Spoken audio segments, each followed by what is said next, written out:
먼저 말씀을 상고하고 또 본문을 살펴보겠습니다. 참된 믿음이라고 하는 것은 하나님의 말씀, 진리에서 나오는 것이 참된 믿음입니다. 하나님께 영광을 돌리는 영적인 방식은 다른 데 있지 않아요. 하나님의 말씀을 들었을 때 여러분들의 믿음이 거기에 딱 부합되는 것, 이때 하나님의 영광이 거기에 나타나고, 하나님의 영광 나타나면 여러분들한테도 복이 되는 거예요. 믿으시기 바랍니다. 오늘은 믿음에 대해서 말씀을 드리려고 그래요. 자, 믿음은 하나님의 말씀, 진리에서 나오는 게 믿음입니다. 한번 따라합니다. 믿음은 진리의 말씀에서 나온다. 이게 뭔지를 여러분들이 이제 배우셔야 되는 거예요. 그게 뭔 말이냐? 하나님의 말씀, 진리의 말씀에서 나오는 게 믿음이다? 그게 무슨 말씀일까? 여러분, 이런 걸 하나를 딱 붙들고 이제 말씀을 듣기 시작하고 그러면 이 말씀이 이제 여러분께 되고, 그러면 그 말씀이 여러분들에게 이제 영혼에 서서히 빛이 되는 거예요. 동토가 봄이 되면 서서히 녹아내리듯 하나님 말씀이 여러분 속에 차곡차곡 쌓이면 그게 여러분들의 삶의 변화가 되고 복이 되고 빛이 되는 겁니다. 믿으시기 바랍니다. 이런 게 말씀의 능력이에요. 예. 자, 만약 우리가 말하는 믿음이라고 하는 것이 하나님의 말씀에서 나오는 게 아니라 인간의 부패하고 타락한 본성에서 나오는 것이라면 그것은 모두가 다 육적인 것일 뿐이고, 그리고 그 열매는 사망일 뿐인 것입니다. 사망. 우리 사람의 몸에서 나오는 건 사망밖에 없습니다, 여러분. 우리가 왜 예수님을 믿습니까?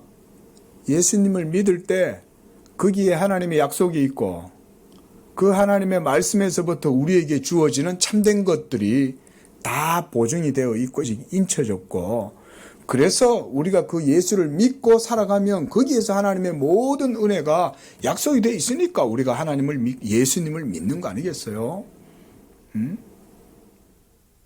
그런데 그 믿음이 하나님의 말씀에서 나온 믿음이 아니라면 그것은 어디서 나오겠어요? 나올 데가 어디에서 있겠어요? 그거는 타락하고 부패한 내 육적 본성에서부터 나오는 것 이외에 다른 데서 나올 게 없죠. 왜냐하면 믿음의 말씀은 하나님 말씀 아니면 어디서 우상이 그걸 우리한테 주겠어요? 예? 저 돌부처가, 저 나무 목각이 인형이 우리한테 계시를 해주겠냐 이 말이죠. 모두가 다 어디서 나오겠어요? 그 사람 자신 속에서 나오는 거죠. 자, 그래서 로마서 6장 21절에서는 사도 바울은 말합니다. 너희가 그때 무슨 열매를 얻었느뇨? 이제는 너희가 그 일을 부끄러워하나니 이는 그 마지막이 사망임이니라 그랬습니다. 또한 로마서 7장 5절에서도 우리가 육신에 있을 때에는 율법으로 말미암는 죄의 정욕이 우리 지체 중에 역사하여 우리로 사망을 위하여 열매를 맺게 하였다 그랬습니다. 또 로마서 8장 6절에서는 육신의 생각은 사망이요 영의 생각은 생명과 평안이니라 이렇게 말을 했습니다. 그러니까 하나님의 성령의 역사로 말미암는 그 믿음이 아니고서는, 하나님의 말씀의 작용이 아니고서는 우리 속에 그 어떤 것들도 열매를 맺을 수가 없다. 모두가 사망의 열매를 맺을 수밖에 없다. 그 말씀입니다. 자, 우리가 이렇게 말씀을 좀 붙들고 이제 오늘 지난주에 이어서 7절의 내용을 보려고 합니다. 지금 우리가 계속 보고 있는 것은 이제 기독교 강요의 2장에서 믿음에 관한 내용입니다. 그렇죠? 자, 우리가 전에도 말씀드렸듯이 믿음에 대해서 깊이 좀 생각을 하고 배워야 됩니다. 예. 그리고 이 믿음이라는 것은 믿음을 배워야 된다. 그러니까 여러분 혹시나 우리 성도들 안 그렇지만 이 믿음이라는 것을요, 인간에게서 나오는 게 아니다라고 말씀드렸습니다. 그렇죠? 하나님의 말씀에서 나온다고 그랬습니다. 이게 참 믿음입니다. 하나님의 말씀에서 나오는 믿음. 그러니까 우리가 이 믿음이 무엇인가 배우면 뭘 배우겠어요? 하나님의 말씀과 믿음과의 관계에 대해서 숙고하게 되겠죠. 그죠? 만약 이 믿음이 인간에게서 나오는 거라면 우리가 배울 건 없죠. 가장 좋은 게 제가 볼 땐 불교예요. 예? 인간에게서 믿음이 나온다라고 생각을 하면 지금 이 세상에서 가장 고등한 종교는 불교예요. 불교는 아주 깊이가 있고 아주 세세한 것 하나까지도 아주 깊이 있게 궁구합니다. 따집니다. 예. 그래서 불교 철학은 굉장히 깊어요. 문제는 뭐냐면 불교 철학에 깊이 심취하면 어떤 문제가 생기냐면 진리에서부터 점점점 멀어진다는 거예요. 예. 어떻게 보면 되게 아이러니 같지만 어떻게 보면 당연한 겁니다. 자, 이렇게 보면 당연한 거죠. 하나님의 말씀에서 나온 믿음이 아닌 다른 믿음을 추구를 하니까 당연히 하나님 말씀하고 점점 멀어질 수밖에 없죠. 불교의 철학의 용어가 복잡하거든요. 뭐 진연이 별별 희한한 말들이 많아요. 불교 철학이 돈오냐, 돈수냐, 돈점이냐, 예?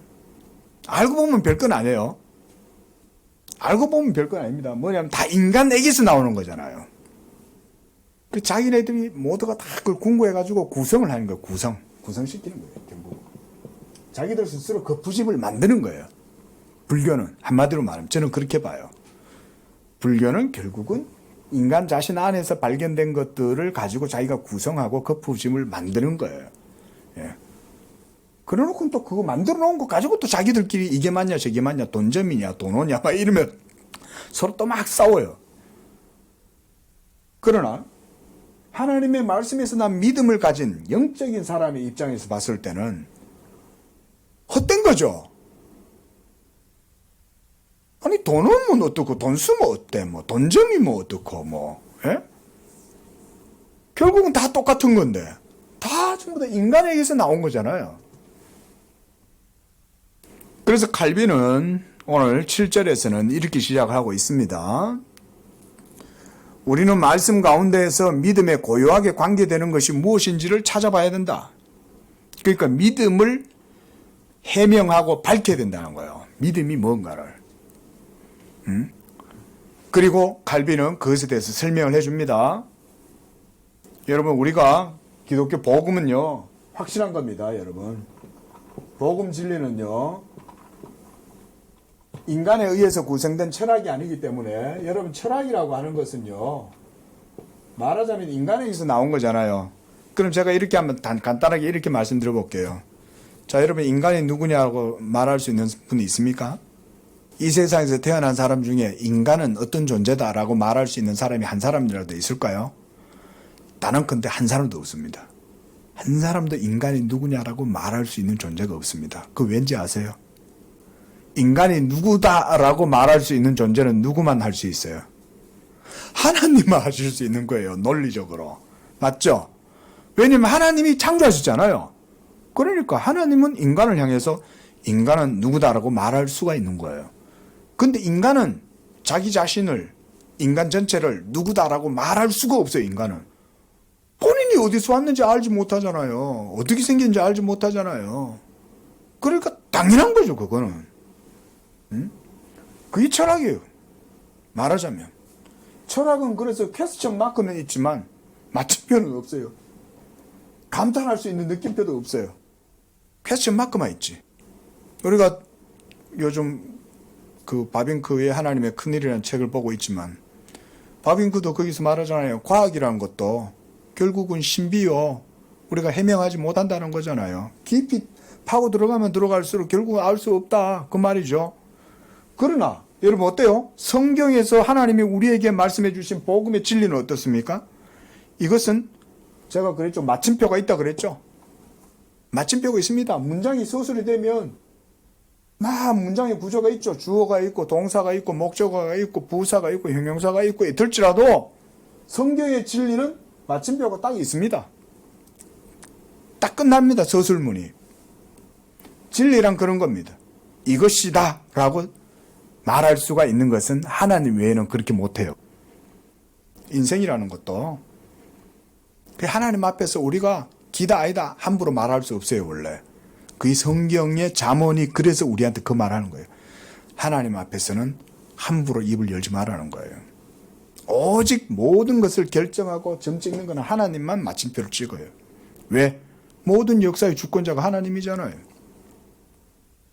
복음 진리라는 것은 하나님에게서 나왔기 때문에 가장 확실한 것이고, 그리고 이것들은 모두가 우리에게 해명이 될 수 있어요. 해명될 수 있습니다, 여러분. 진리는. 그런데 이 해명의 방식이 뭐냐? 믿음으로 해명이 되는 거예요. 그러니까 믿음이 없이는 진리에 대한 이해에 도달을 못하고, 그러면 믿음이 없으니까 도달을 못하니까 미궁 속에서 살아갈 수밖에 없는 거예요. 그렇죠? 답을 못 얻는 거예요. 미로 속에서. 근데 문제는 뭐냐면 이렇게 미로 속에서 이렇게 살아도 인생들은 이 미로에서 나오고 싶어 하질 않아. 문제는 미로라는 것을 다 깨달으면서도 이쪽으로 가보고 계속 뭔가 방법이 있을 것이라는 생각은 계속 하고 뱅뱅뱅뱅 맴도는데 하나님은 결국 안 찾아요. 위로 안 쳐다보는 거예요. 위로 쳐다보면 되는데. 하나님은 어떤 분일까요? 우리를 미로 속에다 넣어놓고 우리를 골리고 괴롭게 하고 공고하게 하시는 분일까요? 하나님은 그런 분 아닙니다. 예? 하나님은 눈을 들어 나를 봐라 이거죠. 하늘을 보라는 거죠. 그리고 하나님 말씀을 들으라는 거죠. 하나님 말씀을. 그러면 너희가 필히 길을 깨닫고 살 길을 얻고 생명도 얻고 의도 얻게 될 거다. 하나님이 얼마나 자비하시고 사랑이 많습니까? 믿음이 없이는 해명할 수 없어요. 하지만 참 믿음이라는 것은 하나님의 말씀과 관계되어져 있기 때문에, 그러므로 칼빈들에게서 그렇게 시작하는 거예요. 믿음에 고유하게 관계되는 것이 무엇인지를 깊이 살펴보자 그 말이죠. 자, 믿음은 하나님의 뜻을 아는 것만으로는 헤아려지지 않기 때문이다. 그래서 우리는 믿음의 본래적인 특성에 더욱 가까이 다가서야 한다. 예를 들어서 이런 말인 거예요. 성경에서 하나님이 아담에게 이렇게 말씀하셨어요. 너희가 이것을 먹으면 반드시 죽는다 라고 말씀하셨어요. 이게 하나님 말씀이죠. 그러면 아담이 하나님의 뜻을 알았어요? 몰랐어요? 하나님의 뜻을 알았죠. 또 하나님께서 가인에게 이렇게 말씀하셨어요. 네 아우의 핏소리가 땅에서부터 나에게 호소하느니라 라고 이렇게 가인에게 하나님이 말씀하셨어요. 자, 이런 말씀들이 가인에게도 주어지고 아담에게도 주어졌다 할지라도 이런 말씀들로는 믿음이 세워지지를 않는 거예요. 자, 무슨 얘기냐면 도리어 네 아우의 핏소리가 이놈아 땅에서부터 내게 부르짖어. 너 왜 네 동생을 죽였어? 라고 하나님이 말씀하셨어요. 그럴 때 이런 하나님의 말씀이 가인에게는 믿음을 세우는 말씀으로 들릴까요? 믿음을 흔드는 말씀으로 들릴까요? 믿음을 세우는 말씀이 아니라 이럴 경우에는 막 하나님을 두려워하게 하고, 그래서 무서워하는 마음 때문에 믿음이 흔들리고 막 요동치겠죠. 그래서 지금 칼빈은 여기서 이 믿음의 확실함, 이것을 설명하기 위해서 믿음의 확실성이 어떻게 해서 세워지느냐를 설명을 하는데, 그가 두 번째 줄에 이렇게 말합니다. 우리의 마음이 하나님을 찾고자 이끌릴 때는 우리의 구원이 그에게 달려있다는 사실을 배운 후에야 그렇게 된다. 하나님께 나의 구원이 달려있다는 사실을 우리가 배우지 않으면 우리가 하나님을 온전하게 찾을 수가 없겠죠. 우리가 쉽게 말하면 이런 얘기인 거예요. 하나님이 계시다라는 것을 인정해야 하나님께 대한 바른 신앙의 길을 찾아 나갈 수 있잖아요. 하나님이 계신지 안 계신지에 대한 믿음도 없는데 어떻게 우리가 하나님의 참된 진리를 향해서 나아갈 수가 있겠어요. 그렇죠? 예? 우리 그래서 가장 제일 먼저 하나님에 대해서 믿어야 되는 거죠. 가장 기초적인 것도 믿음에서부터 시작이 되잖아요. 그렇죠? 천지 만물을 하나님이 창조하셨다 라는 것에 대한 믿음이 없이 우리가 하나님을 예배하거나 하나님을 알 수 있습니까? 그리고 하나님이 나를 사랑하신다, 나를 구원하신다, 이런 지식에 도달할 수가 없죠. 하나님이 모든 세계의 창조자라는 것에 대해서 마음으로 인정하고 그런 믿음에서부터 시작해서 하나님이 나를 구원하시는 분이다 라는 지식에까지 우리가 도달할 수가 있잖아요. 그래서 하나님이 우리를 구원하신다, 오직 나를 구원하시는 분은 하나님이시다 라고 하는 것을 우리가 인정하고 나서야 이제 하나님을 바르게 찾을 수 있다는 거죠.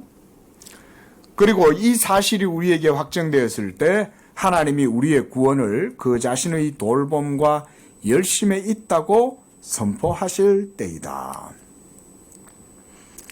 우리에게 은혜의 약속이 필요한 이유가 여기에 있다. 자, 이게 이제 중요한 말씀이죠. 이 약속을 통하여 우리는 아버지가 관대하시다는 증거를 얻는다. 하나님의 자비하심 이외에는 우리가 그분에게 접근할 다른 방법이 없다. 사람의 마음은 오직 은혜 위에서만 쉼을 누릴 수가 있기 때문이다. 그랬습니다. 자, 우리가 지금 믿음에 대해서 얘기해요. 우리가 이 믿음을 바르게 배우기 위해서는 하나님을 알아야 되는데 하나님의 말씀과의 관계에 대해서 지금 갈비는 말을 해주고 있는 거예요. 그런데 여러분들이 아까 말했던 가인이나 아담처럼 그렇게 하나님의 말씀에 대해서 그 정도로 아는 것만으로는 믿음에 대해서 바르게 알 수 없다는 얘기예요. 이 믿음을 바르게 알려면 뭘 알아야 되냐? 먼저 하나님의 구원하시는 하나님. 또 뭐였어요? 그 다음 하나님의 선하심, 인자, 자비. 하나님의 자비. 거기에서는 이제 돌봄과 열심이 있다고 선포하시는 거죠. 하나님의 열심, 하나님의 열성이, 여러분들을 향한 하나님의 열심이 있다는 것을 선포하실 때, 그래서 이런 것들이 모두가 다 어떻게 표현되냐면 거기에 보면 하나님의 은혜의 약속이다 이렇게 말하고 있습니다.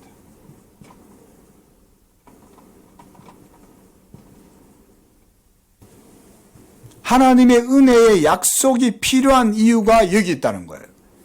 이 은혜의 약속으로 말미암아 우리는 하나님의 부성적인 사랑, 하나님이 자기의 백성들에게 관대하다는 사실을 거기에서 증거를 얻는다는 거예요. 그리고 이 하나님의 자비하심 이외에는 우리가 하나님께로 나아갈 다른 길이 없죠. 갈빈이 지금 이렇게 믿음을 설명하고 있는 거예요. 자, 하나님의 자비하심이 없이 우리가 하나님께로 나아가면 어떻게 됩니까?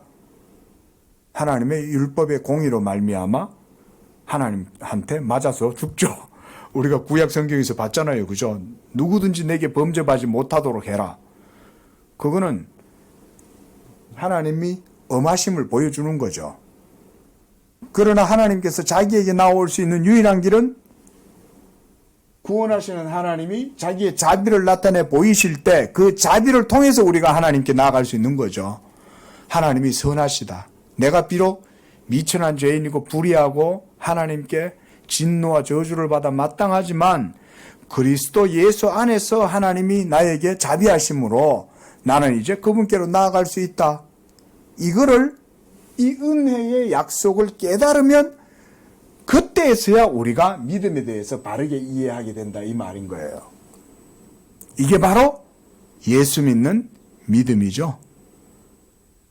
그래서 우리가 예수님을 믿는 거 아니에요. 왜냐하면 예수 그리스도 안에서 하나님은 자비하시니까. 지금 칼빈은 믿음을 설명하려고 이렇게 지금 얘기를 하는 겁니다.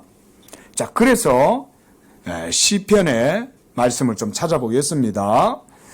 시편에는 이 두 가지 곧 자비와 진리를 그것들이 서로 마치 결합되어 있는 것처럼 하나로 묶어서 표현하고 있다. 그렇게 말합니다. 먼저 시편 89편 14절 말씀 한번 찾아봅니다. 시작. 공의와 정의가 주의 보좌의 기초라. 인자함과 진실함이 주 앞에 있나이다. 자, 여기에 보면 공의, 정의가 있어요. 그렇죠? 그런데 그것이 주의 보좌의 기초예요.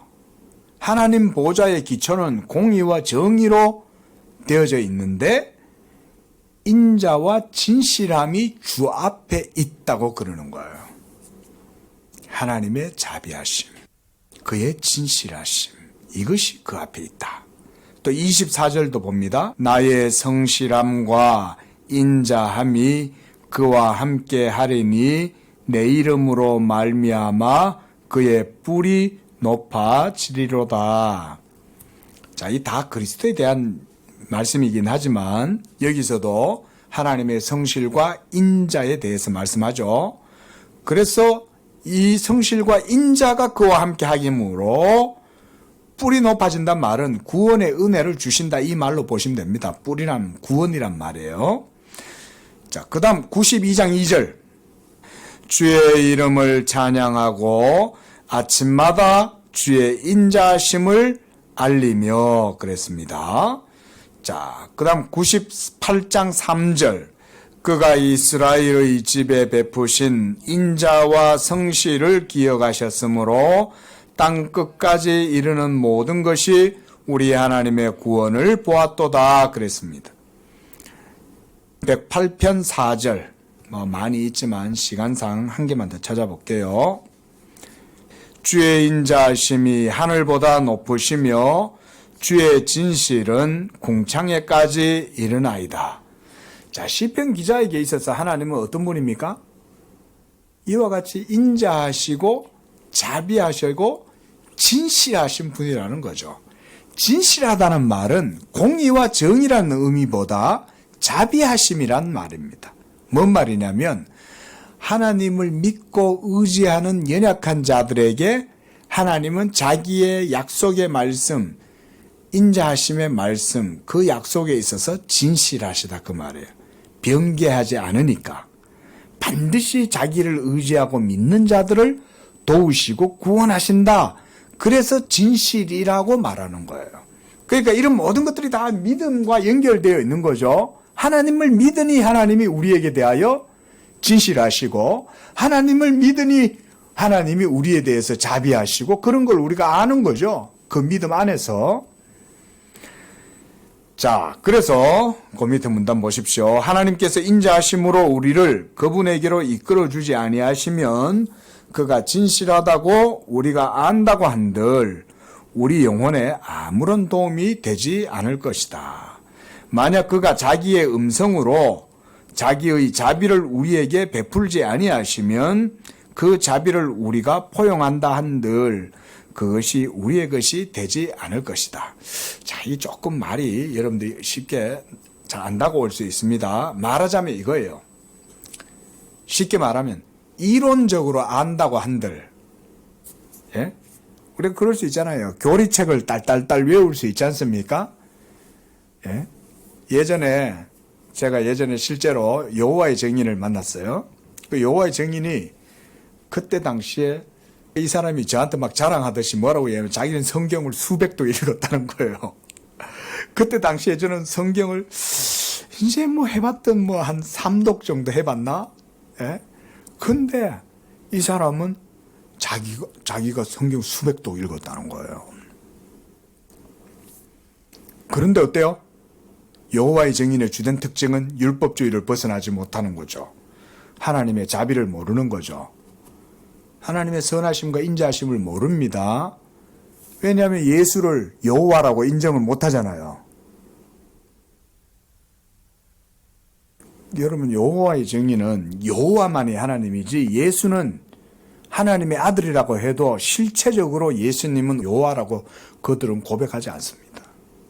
한마디로 그러니까 예수를 안 믿는 거죠.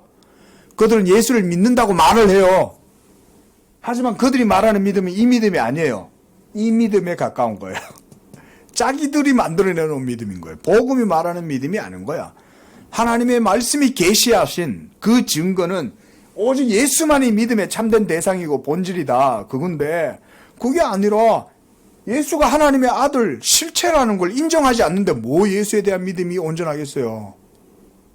예수가 실체가 아닌데 그저 인간 예수인 거예요. 여호와의 증인들은. 그럼 여러분 여호와의 증인들 못 보셨죠? 여호와의 증인들요 보면요 한결같이 이 룩이요 비슷합니다. 그리고 저 아이들한테도 까만 양복 같은 거 입히고 다니고요.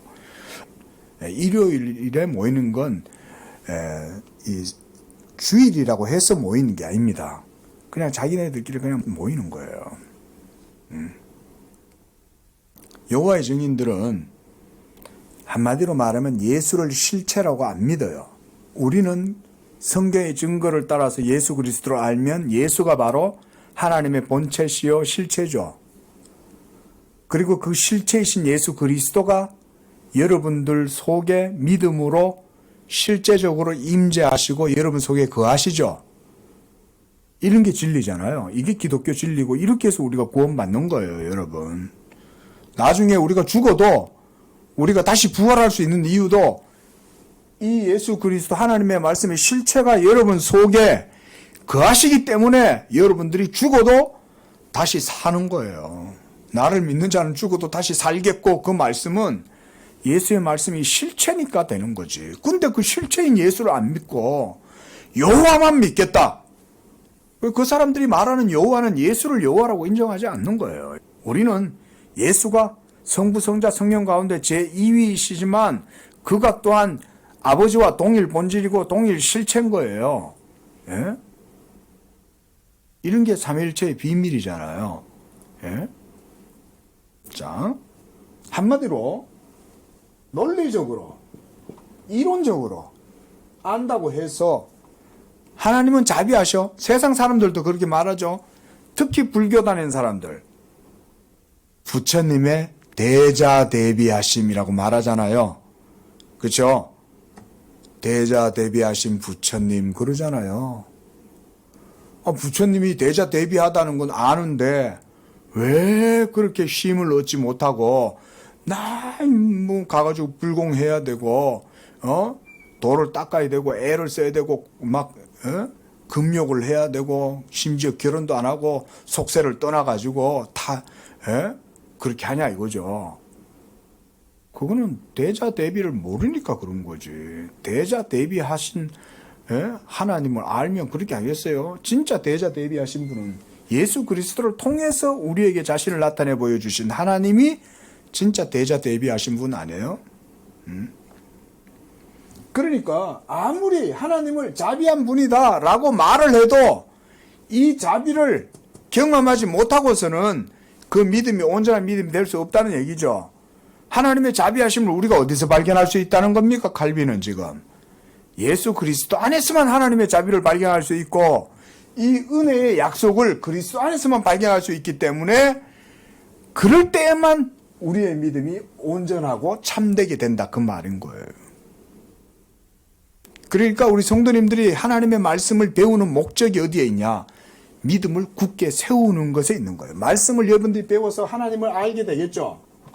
하나님을 알게 되면 진리로 말미암아 하나님을 알아가게 될 때 이 알문 그대로 유익이 되려면 어떻게 해야 되냐면 예수 믿는 믿음으로 나아가야 되는 거예요. 예수 믿는 믿음을 그래서 온전하게 배우면 하나님의 자비를 깨닫고 구원하시는 하나님을 알고 하나님의 구원하시는 사역 역사도 알게 되고 그 안에서 아버지의 사랑도 배우고 그렇게 하는 거죠. 그러면 그때부터 이제 영혼이 점차 쉼을 얻는 거예요. 아, 그런 거구나.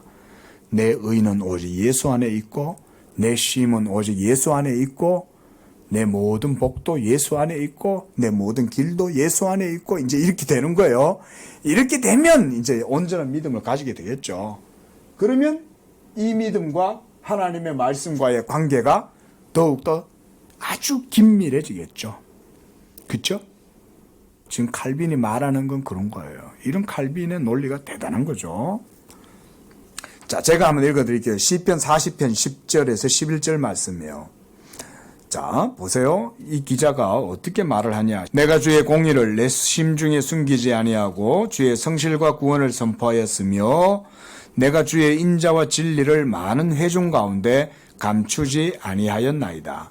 여호와여 주의 긍휼을 내게서 거두지 마시고 주의 인자와 진리로 나를 항상 보호하소서.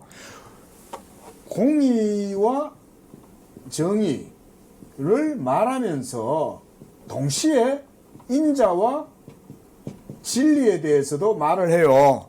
시편 기자가 계속. 그쵸? 어떻게 보면 이 두 개념은 상반된 개념으로도 볼 수 있잖아요. 우리가 인간적인 눈으로 보면 공의하고, 우리가 공의를 행해야 되냐, 자비를 베풀어 줘야 되냐. 누군가가 여러분들의 물건을 훔쳐갔어요. 그러면 신고를 해야 될까요? 용서를 해줘야 될까요? 우리는 여기에서 가치 판단에 혼돈이 많이 생기고 어떻게 될지 모르죠. 그리고 어떤 사람은 공의를 행하는 게 맞다고 생각할 거고, 어떤 사람은 거기서 인자를 베풀어 주는 게 맞다고 생각하고, 어느 게 나을 거냐 이러면서 서로 그거 가지고 또 막 가치 논쟁을 하죠. 서로 싸우잖아요. 공의를 행한 사람은 내가 맞아 라고 얘기하면, 인자를 행하는 사람은 참 사람이 어떻게 그렇게 매정하냐 또 그럴 거 아니에요. 그런데 이것은 오직 하나님 안에서는 온전케 되는 거죠. 그리고 이렇게 행하실 수 있는 분은 하나님밖에 없어요.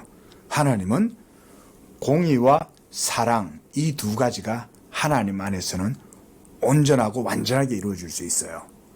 그게 바로 십자가죠. 예? 그래서 우리가 십자가를 이렇게 우리가 크로스라 그러잖아요. 예? 하나님과 사람과의 관계, 또 사람과 사람과의 관계, 그 모든 것들이 만나는 이것. 그래서 인자와 진리가 서로 교차한다, 이런 표현들이 있습니다. 성경에도. 자, 이렇게 해서, 자, 그 다음 페이지를 보십시오. 4쪽에. 자, 그 나머지 성경 구절들은 제가 찾지 않겠습니다. 계속 이런 얘기예요. 인자와 성실하심, 진실하심, 주의 진리. 여기서도 진리도 다 이 복음을 얘기하는 거예요.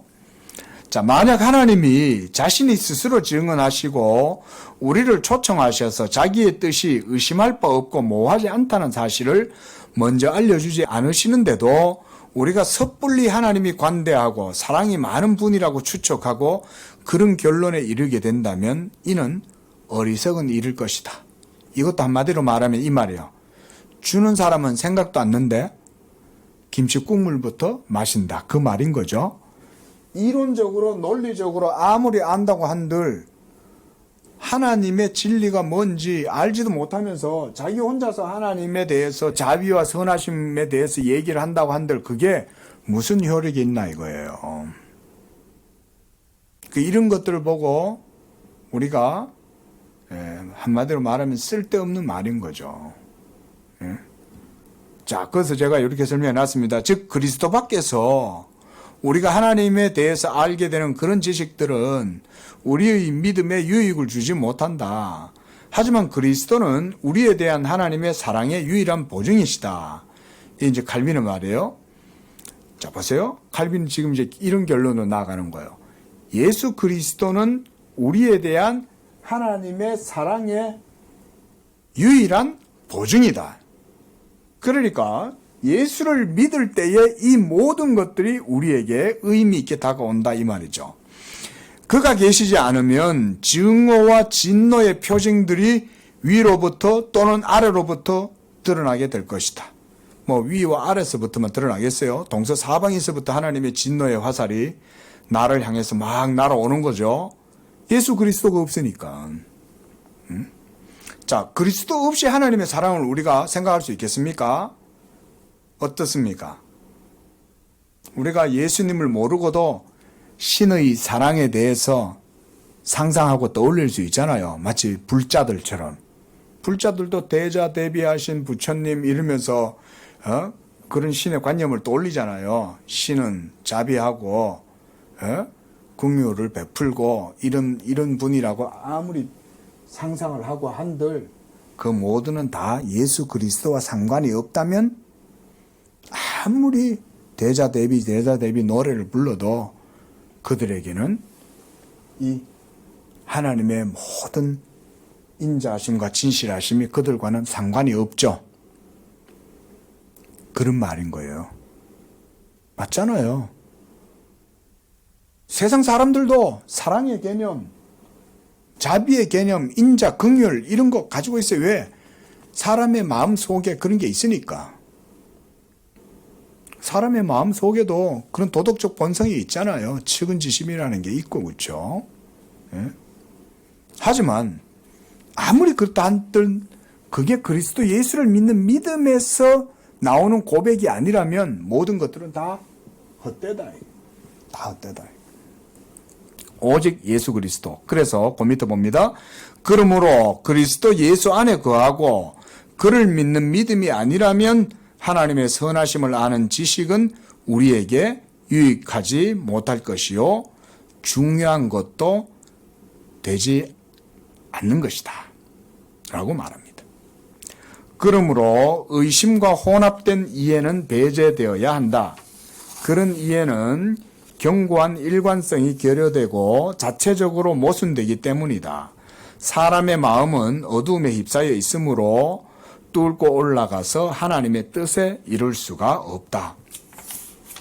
자, 뭔 얘기냐면 예수 그리스도를 통하지 않고서는 이런 참된 것에 대한 하나님의 공의와 정의도 노래하지도 못할 뿐 아니라 그 공의와 정의에 반대되는 인자와 진실함에 대한 개념에 있어서도 하나로 이해하지 못하고 항상 이제 그 속에서 여기서 칼빈에 의하면 의심과 혼합된 이해 이런 것 속에서 살아가는 거죠. 믿음의 확실성은 예수 그리스도 안에서만 얻을 수 있는 거예요. 응? 그리스도 예수가 아니라면 우리는 모든 것에서부터 온전해지지가 못하는 거예요. 확실성도 무너져요. 모호해지는 거예요. 그러다 보면 의심하게 돼요. 의심하다 보면 두려워지는 거예요. 두려워하다 보면 미신에 사로잡히는 것이고 그러면 믿음의 길로 나아가지 못하다가 결국은 이상한 사람 되는 거예요. 한마디로. 중요한 진리죠. 또한 그 자체로 끝없는 머뭇거림에 동요하고 있으므로 이건 이제 불신앙의 상태. 예수를 온전히 믿지 못하는 상태인 거죠. 그러니까 늘 동요하고 있고 머뭇거리는 거예요. 그리고 그 감화에 안전히 거하여 머물 수 없다. 자, 감화. 말씀드렸죠. 지난주에 감화라는 것이 뭡니까? 감화란 진리로 말미암는 감화죠. 여기서 감화라는 것은 진리에 의한 감화입니다. 진리에 의한 감화. 이거 중요합니다. 잘 기억해 놓으세요. 감화. 진리가 있으니까 이 진리로 말미암아 우리가 설득된다. 감화된다. 이 말이에요. 감화된다는 말은 설득된다는 말과 영어의 의미가 비슷합니다. 자, 그래서 거기에서 제일 마지막 보십시오. 믿음은 우리를 향한 하나님의 선하심에 대한 견고하고 확실한 지식이다. 이 지식은 그리스도 안에서 거저 주신 약속의 진리에 기초하는 것으로서 성령을 통해서 우리 마음에 계시되고 우리의 심장에 새겨진다.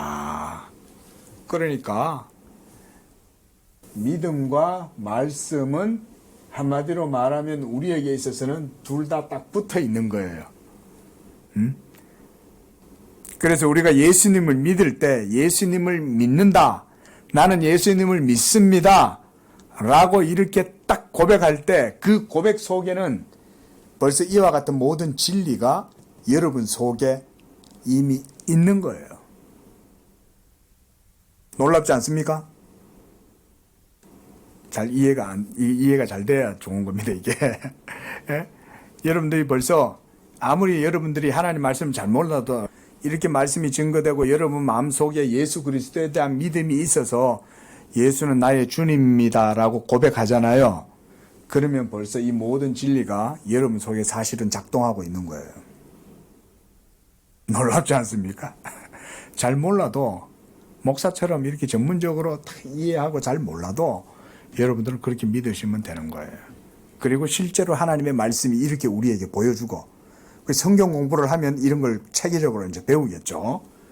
그래서 이런 믿음이 하나님의 말씀과의 이런 관계 속에 있고 바로 이것이 뭘 보여주냐? 중보자 예수 그리스도를 통해서 이루어진다는 걸 보여주는 거죠. 그러니까 우리가 예수님을 믿어야 되는 거예요. 예. 자, 시간에 가서 그 8장은 특별히 중요한 건 아닙니다. 이거는 로마 카톨릭에서 믿음을 스콜라주의적으로 사변적으로 철학하고 섞어가지고 그렇게 얘기하기 때문에 이제 이렇게 그 형성된 믿음과 형성되지 않은 믿음이라는 이런 구별을 하고 있다 이런 얘기고요. 여기서 갈빈이 말하는 바는 8장에서는 믿음은 결국 방금 얘기했던 이런 얘기예요.